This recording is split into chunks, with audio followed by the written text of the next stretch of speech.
When it comes to helping your website visitors learn how much car they can afford or what their monthly estimated payment is going to be, there are a dizzying array of options. We're going to break them all down here today on Trade Pending TV.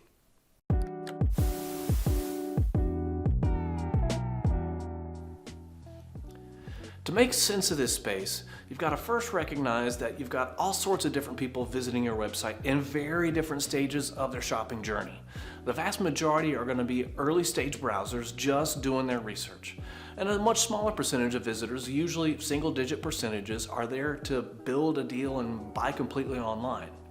Therefore, it makes sense that the payment software on your website should cater to these different types of browsers and buyers.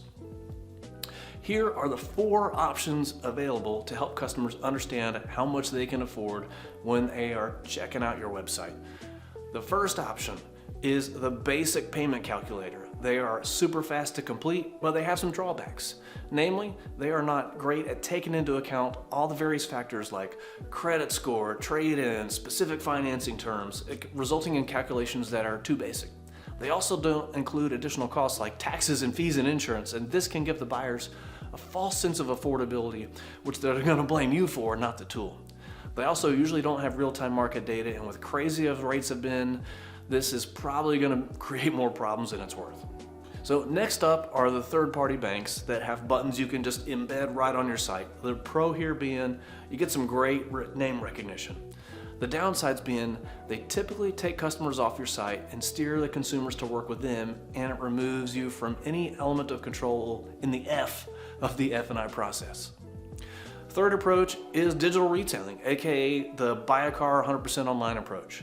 This approach appeals to the people that really do want to buy a car online, and they are committed to spending the 15, 30, 60 minutes completing the online forms to initiate that process.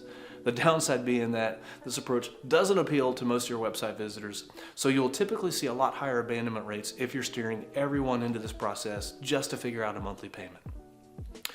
The fourth option and final, as we see it, you've got the tools that are built to get customers that first estimate of a monthly payment as quickly as possible, i.e. convert as much website traffic into leads as you can.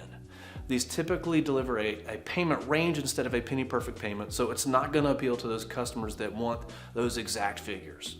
The pros here, though, that the customers move through that process a lot faster, you'll convert more leads, and you've got control over the numbers that are shown, and that estimated range can protect you if the customer doesn't have a good understanding of their credit or the other factors that are going to influence that payment. And this is what we do with our payments product. Options 2, 3, and 4, all valid approaches that appeal to different types of consumers. If you want to see how our approach works, you know where to find us. We'll see you next time.